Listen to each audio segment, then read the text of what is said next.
Now that game was pretty much a remastered version of this game for the Game Boy Color. Had better graphics. The music was about the same, you know, same quality. Let's see here. The story was different. Some of the Oh, by the way, I hate those things. The floating eyeballs. Yeah. If you played Zelda 2, they work exactly like the floating eyeball ghost. Yeah. And we got the Hershey's Kisses turrets here. And oh yes, they usually will give you a gun upgrade. And we got our final gun. What I like to call Rainbow Death. Yeah, this weapon will absolutely rape enemies and bosses and go through walls. Yep, very nice. So yes, funny thing about Enemy Below is the fact that they actually make use of the sub-areas. Each boss actually needed a key to go inside his room. So, where were the keys located? They were located in the sub-areas, and I'm getting lost horribly here. Yeah, this area introduced us to door mazes.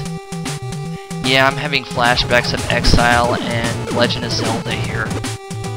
Oh well, I'll eventually find my way. So yeah, I give the Game Boy Color credit for that one.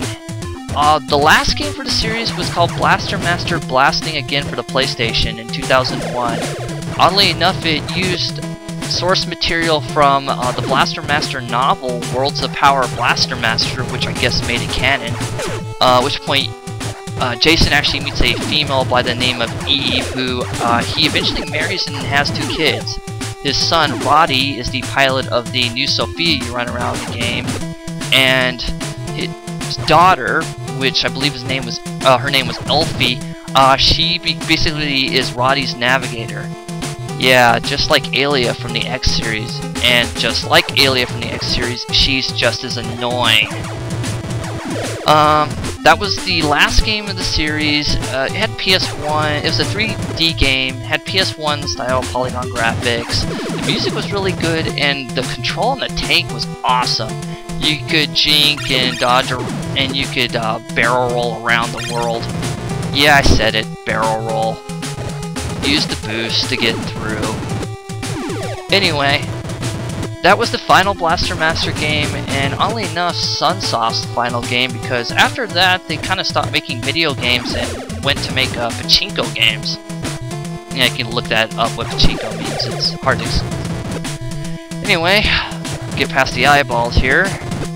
Should be coming up to the boss very soon, and I'm past the 10-minute mark, so I guess I'm going to have to split this in half. Oh well, error in your favor. Anyway, we're at the boss, and there's actually 2 ways to kill this sucker. I'm going to show the first way, which is the normal way. And yeah, our boss is this weird crab thing that has a Marlboro for a head. It shoots 5 little bubble things at you and waves its arms from one side. This is actually one of the harder bosses of the game. They do get harder as you progress. Stop. Where you want to hit is actually that little mouth there, and okay, the music kind of screwed up, but oh well, I'll run with this. Yeah, the hit detection is kind of wonky on this boss. Some other things, actually, the hit detection is wonky in other places, but it's not too terrible. And yeah, you just keep shooting it, and he's dead. Actually, I did pretty well on that boss. Usually, I take a lot more hits than that.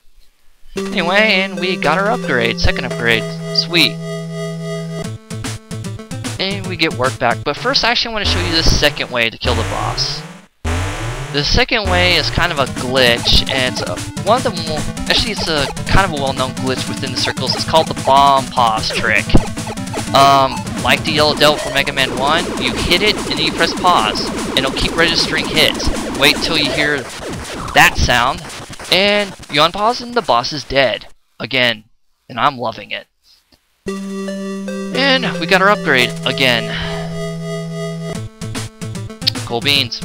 Anyway, we get work back to the entry, and let's hop on our tank. I'll briefly show you our new upgrade. This is called the Crusher.